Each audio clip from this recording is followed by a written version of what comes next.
आपली संस्कृती, आपले संस्कार सदा राहू दे आपल्या सोबत. भारताच्या महान ग्रंथांचे आणि काव्यांचे संपूर्ण संकलन. सबस्क्राईब करा तिलक.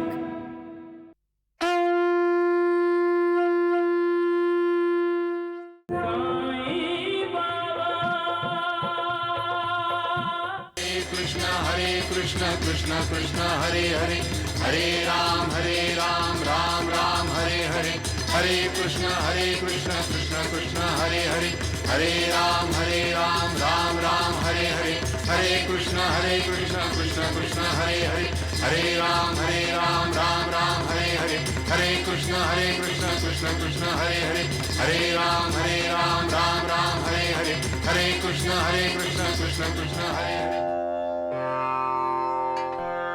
राधाबाई,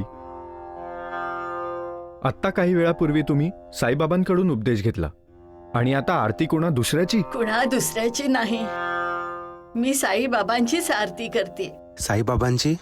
हो, हे अक्कलकोट स्वामी आहेत. साईबाबा ह्यांचाच अवतार आहे. साईनाथ ह्यांचेच अवतार आहेत. हो माझा पतीजी, कित्येक वर्षापूर्वीची गोष्ट आहे. श्रीशैल्यच्या केळीच्या वनात एक लाकूड तोड्या आला.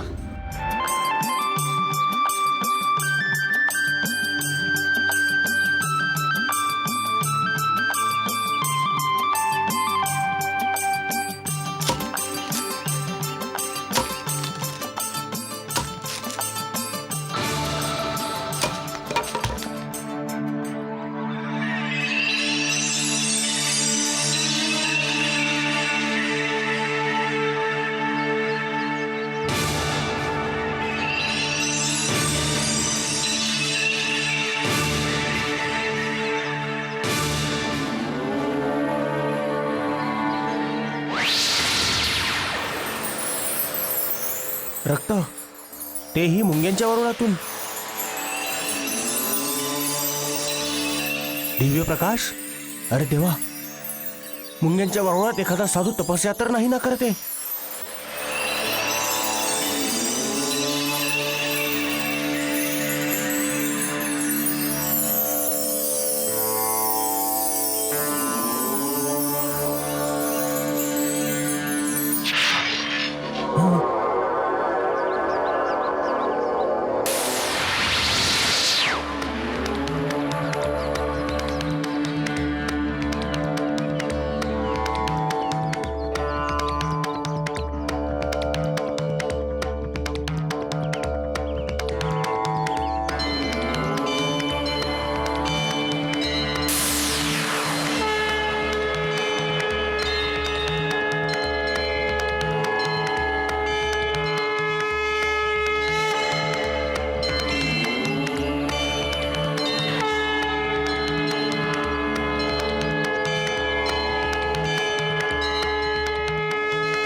स्वामीजी प्रणाम.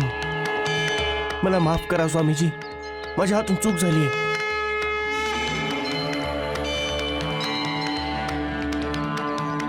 माझी कुऱ्हाड माझ्या हातातून निसटली.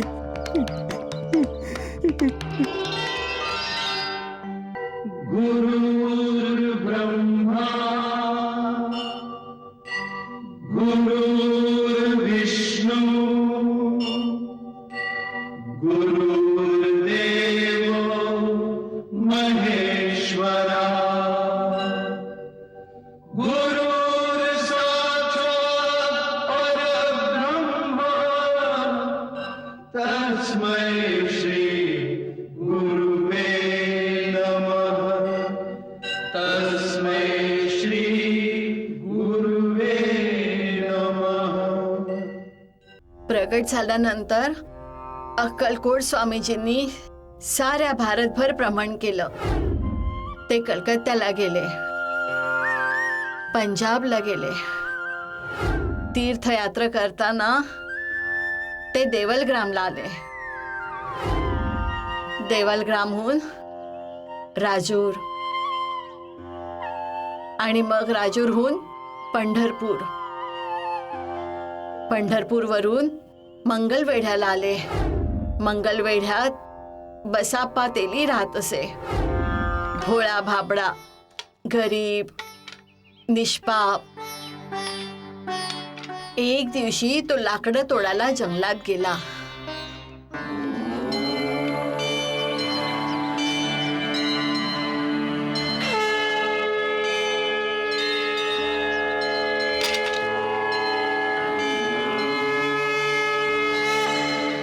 दिगंबर बाबा, तुम्ही तर काट्यांवर झोपले आहात. कसा आहेस बसप्पा? तुम्ही मला ओळखता बाबा? तुम्ही नक्कीच कुणीतरी सिद्ध पुरुष आहात. तुम्ही मला देवाचं दर्शन घडवाल का?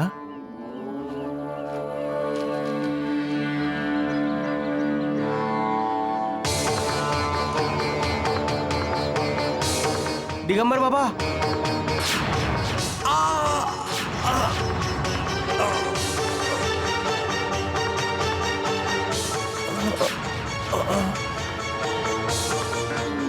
दिगंबर बाबा, थांबा दिगंबर बाबा.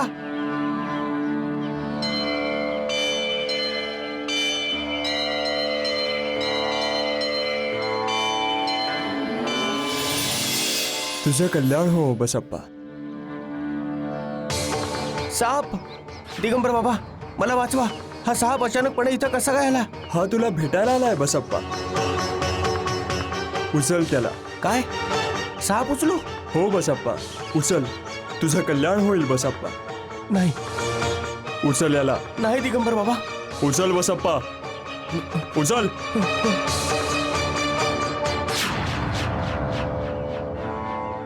आता त्याला घेऊन घरी जा. तुझं कल्याण होईल बसप्पा.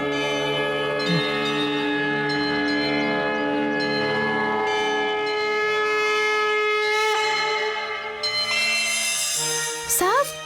काय झालंय काय तुम्हाला?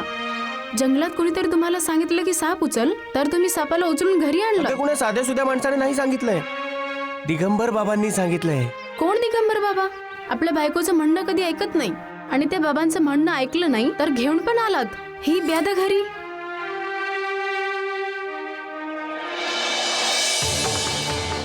अहो, हा साप तर उड्या मारतोय, बाहेर येतोय. काठी घ्या पटकन.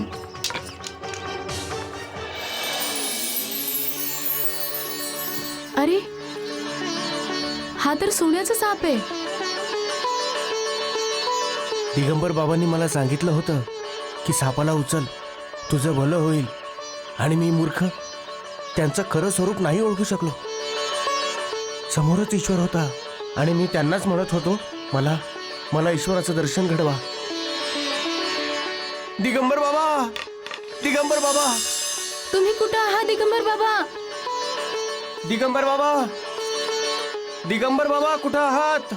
दिगंबर बाबा, दिगंबर बाबा, मला तुमचं दर्शन हवंय. दिगंबर बाबा, दिगंबर बाबा, दिगंबर बाबा. हा.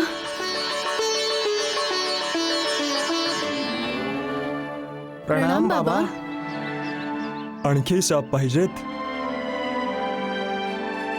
नाही, साप नाही. कृपा करून तुम्ही माझ्या घरी चला. मला जायला हवं. मी आता तुम्हाला कुठेही जाऊ देणार नाही. हट्ट करू नकोस आणि रडू नकोस बसप्पा. मी सदैव तुझ्या सोबत आहे. मला जनकल्याण जनजागृतीसाठी जायला लागेल. कुणीतरी माझी वाट पाहतंय. लोक संभ्रमात आहेत आणि त्यांची संभ्रमावस्था दूर करून त्यांना आध्यात्मिक मार्गदर्शन करावं लागेल. आणि मोठी गोष्ट म्हणजे मंगळवेढा माझं कार्यक्षेत्र नाहीये. बसप्पा, घर संसाराकडे लक्ष दे. देव आणि परमार्थाकडे मन वळव. परमात्म्याचं ध्यान कर.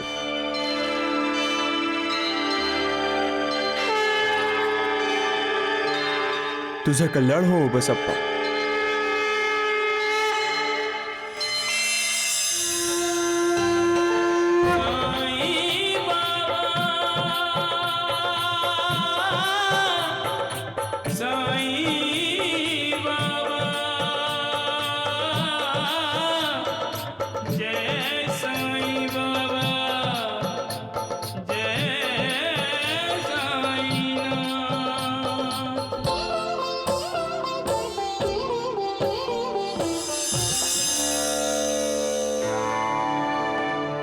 तिथून सोलापूरला गेले आणि सोलापूरहून अक्कलकोटला गेले महाराज.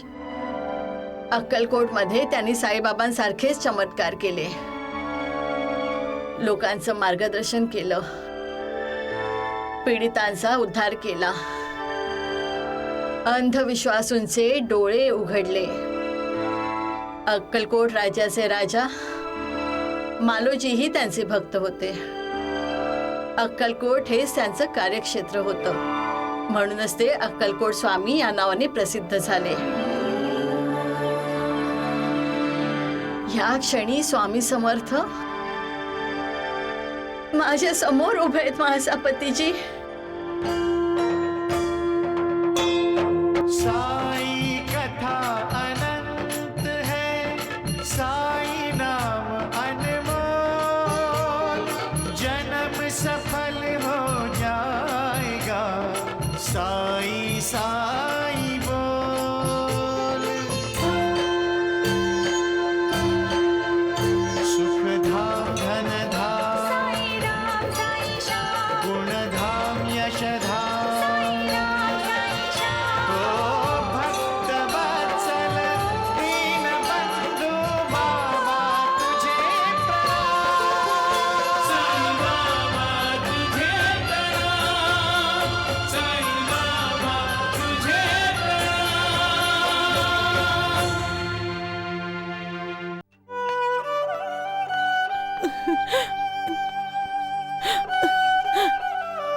तू इथे दरवाजाबाहेर काय करतेस? प्रतिभा, प्रतिभा, प्रतिभा, इथेच उभी आहेस का अजून? निघ इथून, चालते हो इथून. काय झालं? तू इतकी नाराज काय आहेस हिच्यावर?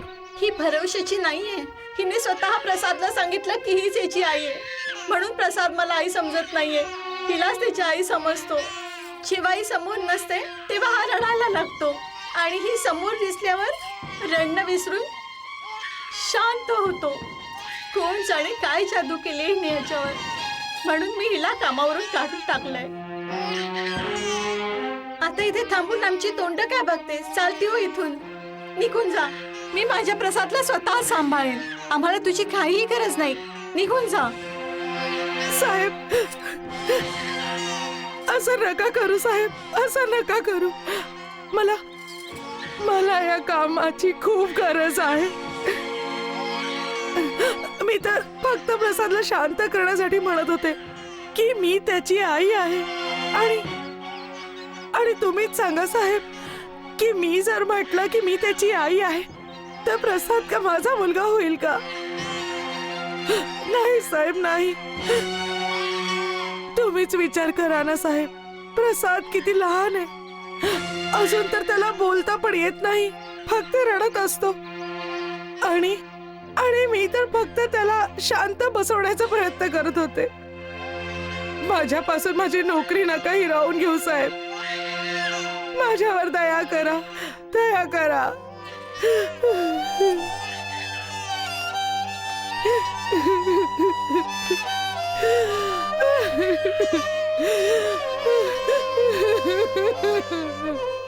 आई तर स्वतःच दयेचा सागर असते. आणि आज तीच आई दयेची भीक मागते. तुझ्या जगात हे काय चाललंय देवा? एका आईला तू लाचार कसा करू शकतोस? आई आणि मुलाच्या मध्येही अशी नाईलाजाची भिंत कशी काय तयार करू शकतोस? तू तर दयाळू आहेस, कृपाळू आहेस.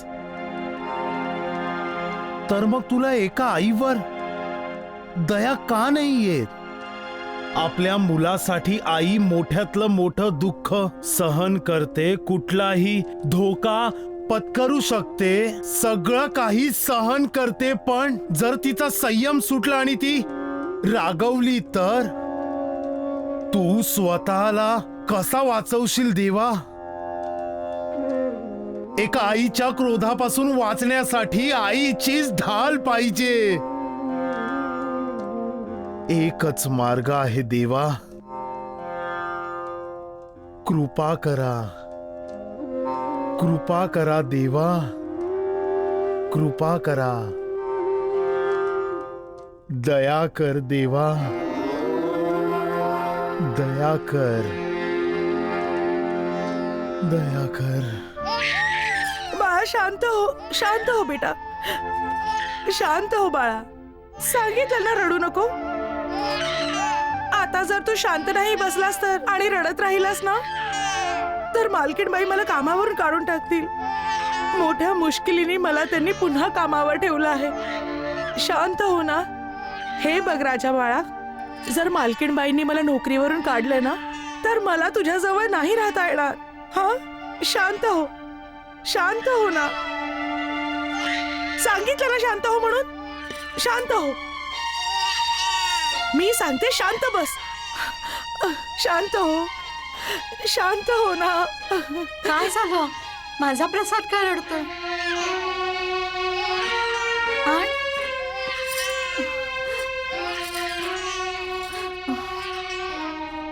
शांत हो बाळा, का रडतोयस? बघ, तुझी आई तुझ्या जवळ आहे. रडू नकोस. शांत हो बाळा, मी तुझी आई आहे बाळा.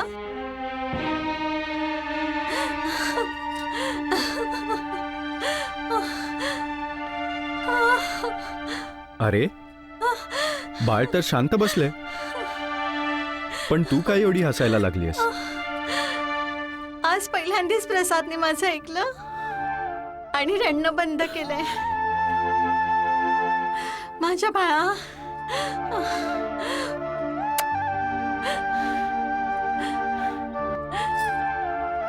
माझं बाळ, माझं बाळ.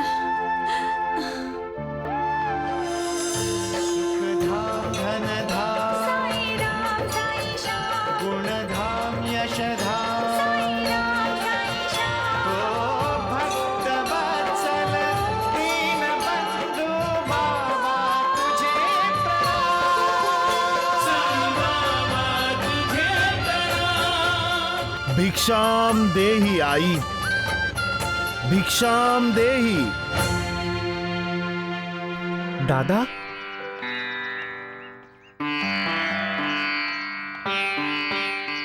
या दादा.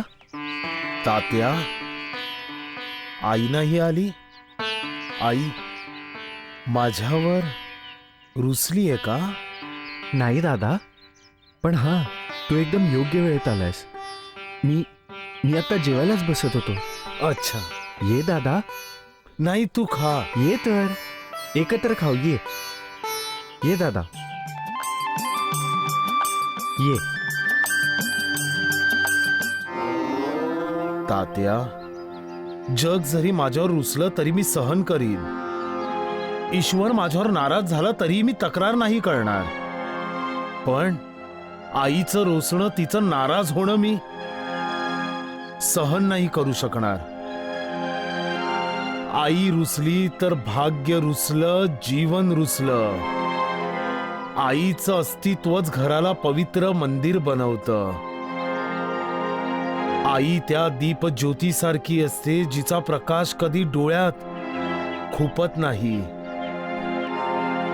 तात्या, आईला बोलाव ना, आईला बोलाव. आई, आई. दादा, आई तर तुमचीच परवानगी घेऊन मामाला भेटायला तिच्या माहेरी गेलीये आणि मी तर इथे शेतीच्या कामासाठी थांबलोय. तुम्ही विसरलात ना? मी तर विसरूनच गेलेलो तात्या. आज तुम्ही जरा जास्त बेचैन वाटतात बाबा. का बरं? एका आईच्या प्रेमाने मला बेचैन करून टाकलंय तात्या. आपल्या सुखाचा बळी देऊन आपल्या बाळाचं सुख पाहणाऱ्या आईने माझ्या मनाला पाझर फोडला तात्या. प्रत्येक आई आपल्या बाळाच्या तोंडून आई शब्द ऐकण्यासाठी तरसते आणि ही आई आपल्या मुलाच्या भविष्यासाठी मुलाला रागवते की त्याने तिला आई अशी हाक मारू नये. म्हणून तर मी आईला भेटायला इथं निघून आलो. आई पण मला खाऊ घातल्याशिवाय स्वतः कधीच खात नाही. बाबा, जर तुम्ही म्हणत असाल तर मी मामाकडे जाऊन आईला घेऊन येतो. नाही तात्या, नाही. ह्या घरात पाऊल ठेवताच माझी बेचैनी दूर झाली. इथल्या वातावरणात ममता भरलीये ना. इथं आलं की असं वाटतं की आई माझ्या सोबत आहे. तू मला बोलवलंस का शंकर? मी तुला अर्ध्या तासापूर्वी बोलवलं होतं आणि तू आत्ता येतोयस. ते काय आहे शंकर की शंकर नाही, शंकर शेठ म्हण, समजलास? हो. धर्मानंद, ह्या रजिस्टर मध्ये लिहिलंय की तू 2,000 रुपये घेतलेत. कोणाच्या परवानगीने तू हे पैसे घेतलेस? ते दिनकर शेठच्या परवानगीने. दिनकर शेठ नाहीये धर्मानंद. हे जमीन, मालमत्ता, घर, व्यापार, तो पण तर मालक आहे शंकर शेठ. धर्मानंद, ही जमीन, मालमत्ता, घर आणि व्यापाराचा मी एकटा मालक आहे, दिनकर नाही. धर्मानंद, तुलाही तेच तर वाटत नाहीये ना जे दिनकरला वाटतंय? ते खरं नाहीये. खरं हे आहे की मी तुम्हा दोघांना मूर्ख बनवलंय, की सगळं दिनकरच्या नावे करून देईल. आणि तुम्ही दोघंही कुठलेही कागदपत्र न वाचता त्यावर सही केली. अगदी तसंच जसा दामूदादाने दिनकरवर विश्वास ठेवला. आता मी हे जाहीर करतो की ही जमीन, मालमत्ता, घर, व्यापार ह्या सर्वांचा मालक मी आहे. कोण आहे मालक? जी, तुम्हीच शंकर शेठ. आजपासून माझ्या परवानगीशिवाय एक पैसा जरी घेतलास तर मी तुला बाहेर हाकलून देईन. धर्मानंद, तू काय म्हटला होतास की दिनकर मलाही दामू अण्णांसारखा या घराबाहेर काढेल? दिनकरला सांगून ठेव की जे सगळे दागिने आणि महागडे कपडे तो वापरतो ना, ते सगळे काढून ठेव. आणि जर या घरात राहायचं असेल तर भाऊ बनून राहा, मालक बनून नाही. होय शंकर शेठ.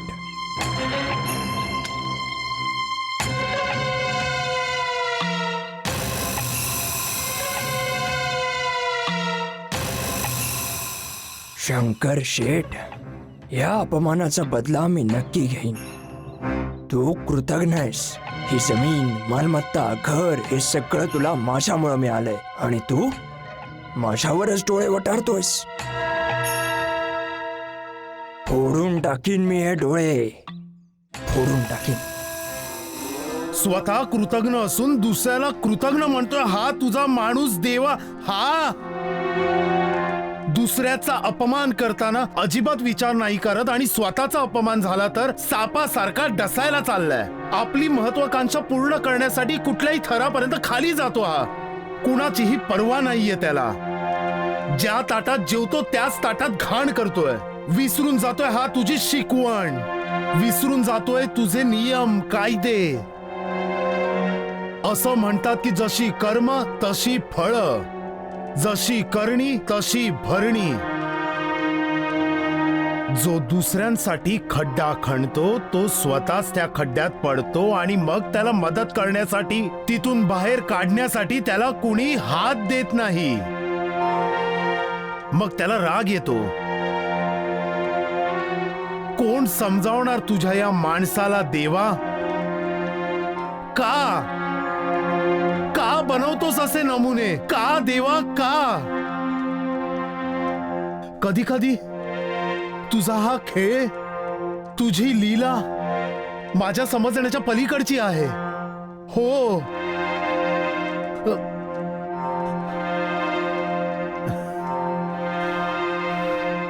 सबका मालिक एक. ये धर्मानंद ये. हे पहा दिनकर, धर्मानंद, तुझ्या जिभेला वळण लाव की ती मला दिनकर शेठ म्हणेल. काय? दिनकर शेठ. राग गिळून टाक दिनकर, राग सोड. तसही तुला आता हे छान चोकीचे महागडे कपडे आणि दागिने वापरण्याची सवय मोडावी लागेल. काय म्हणालास? नाही नाही, हे मी नाही म्हणत आहे, हे तर तुझ्या शंकर दादाने सांगितलंय. आणि जर त्याचं म्हणणं ऐकलं नाही तर तो आपल्या दोघांचे कपडे उतरवून आपल्याला या घरातून बाहेर काढेल. अगदी तसंच जसं तुम्हा दोघांनी आपल्या दामू दादाला या घरातून बाहेर काढलं होतं. लवकर जा आणि साधे कपडे घालून ये. विसरून जा की तू कधी कुठल्या तरी नाटकात मालकाची भूमिका बजावली होतीस म्हणून. जा.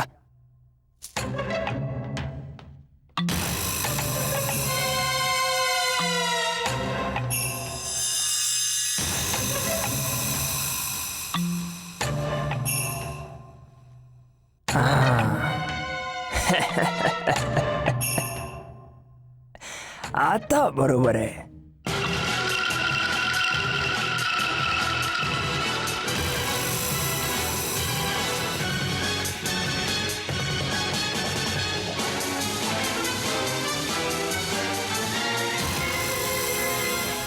आत्ताशी तर तुला फक्त महागडे कपडे काढायला सांगितलं गेलंय. यामागे जो देवाचा संकेत आहे तो समजून घेण्याचा प्रयत्न कर.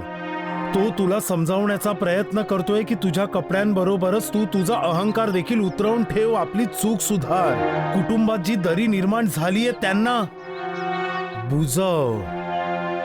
विश्वासघात, धोकेबाजी, शंका, संदेह, संशय अशा माणसाच्या ज्या शत्रूंना तू आपल्या मनात जागा दिलीयस त्यांना हटव आणि त्यांच्या जागी प्रेम, ममता, आदर, सन्मान, विश्वास यांना जागा दे. तुझं कल्याण होईल. नाहीतर दुसऱ्यांना दगा देण्याच्या प्रयत्नात स्वतःच दगा खात राहशील.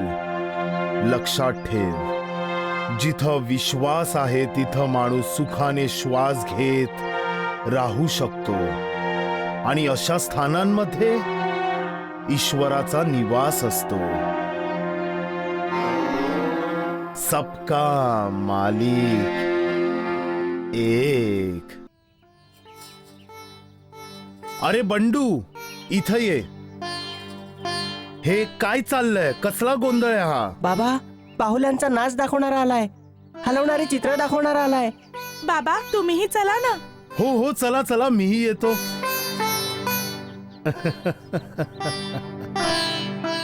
तुझ्यासारखी चित्र दाखवणारा तर दुसरा कोणीही नाहीये. बाहुल्यांचा नाच बघा, रावण बघा, हनुमान बघा, साधू बघा, सैतान बघा, उडणारा गालीचा बघा, देश पहा, परदेश पहा, जादू बघा, टोणा बघा. ऐका हो ऐका, मोठ्यांनी बघा, लहानांनी बघा, मुलांच्या आई वडिलांनी बघा. अहो, मलाही पाहायचंय.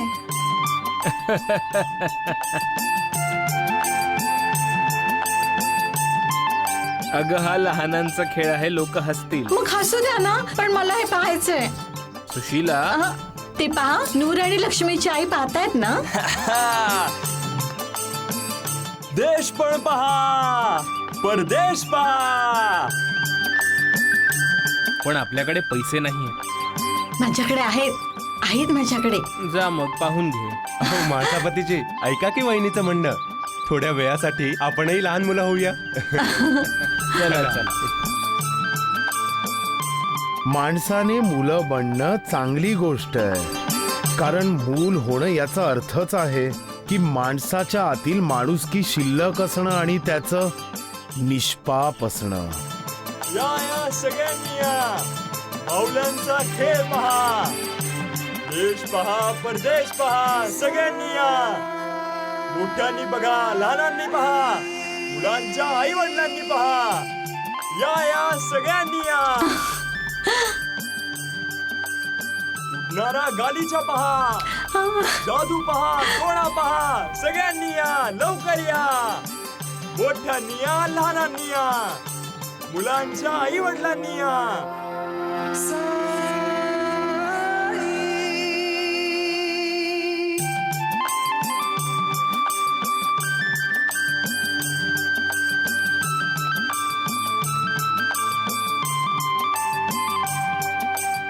हे बघा, मला ना तो उडणारा गालिचा बघून खूप मजा आली.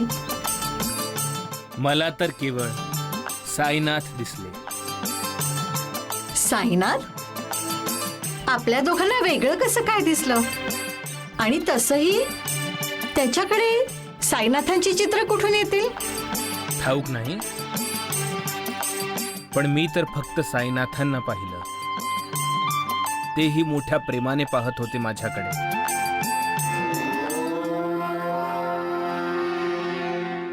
काय संकेत असेल ह्यात?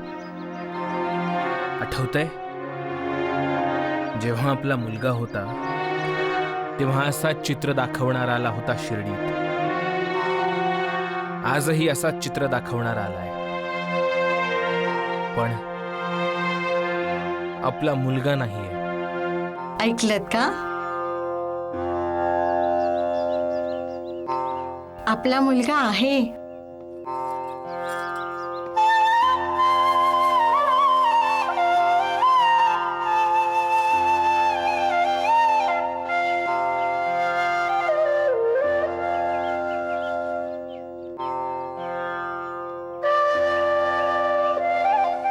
काय म्हणायचंय तुला? आपला मुलगा आहे ह्याचा अर्थ काय? अगं बोलत का नाहीयेस? आजकाल विचित्र गोष्टी करू लागलीयस. लहान मुलांसारखा हलणारी चित्र पाहायचा हट्ट करतेस. हा माझा नाही, बाळाचा हट्ट होता. बाळाचा हट्ट?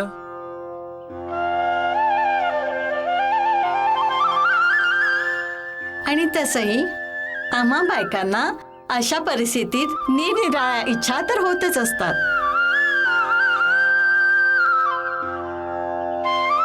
आपलं बाळ परत आलंय. मी पुन्हा तुमच्या बाळाची आई होणार आहे.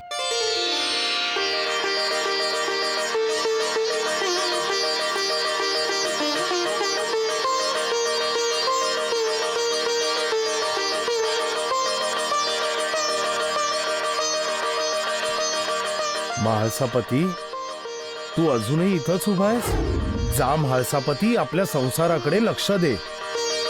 पण साईनाथ, प्रश्न नको विचारूस, तुझ्या घरी जा.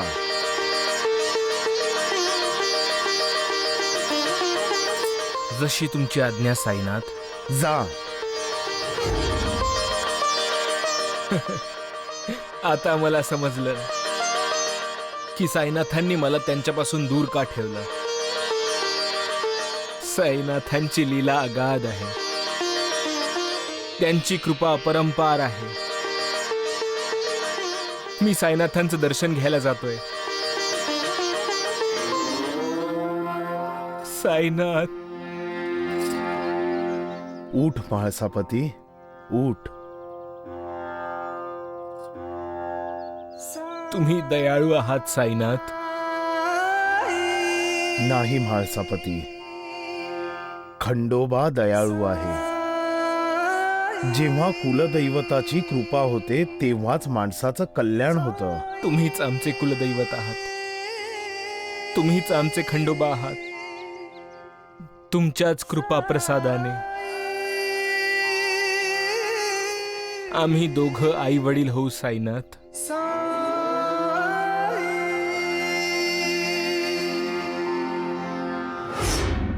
साई बाबांच्या कृपा प्रसादाने त्या पारशी रतनची वाडी यांना मूल झालं.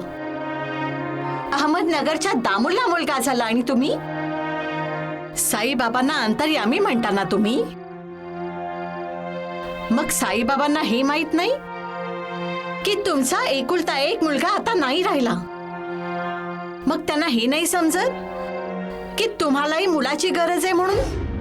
माझ्या मनाचा आक्रोश त्यांना ऐकू येत नाही का? ताई, माझं माझ्या सगळ्या भक्तांवर लक्ष असतं.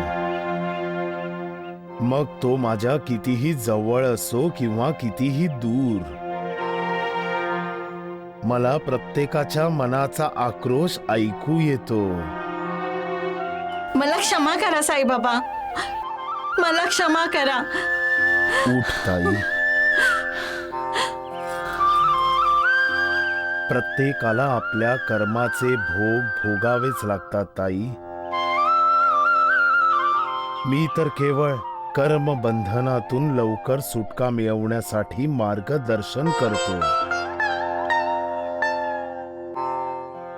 म्हणूनच तर मी म्हाळसा पतीला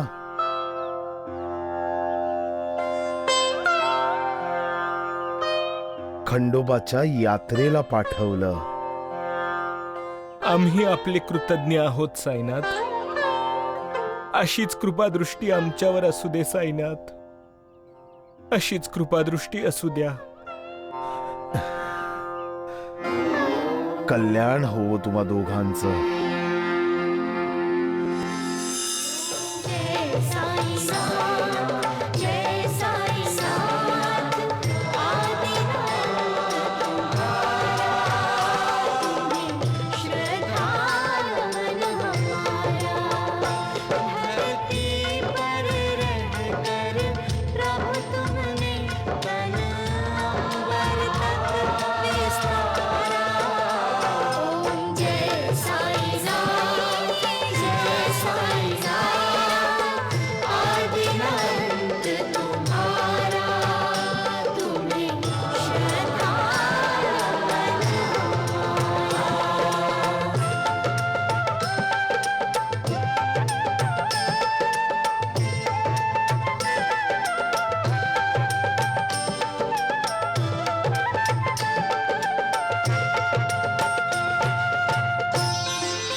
सा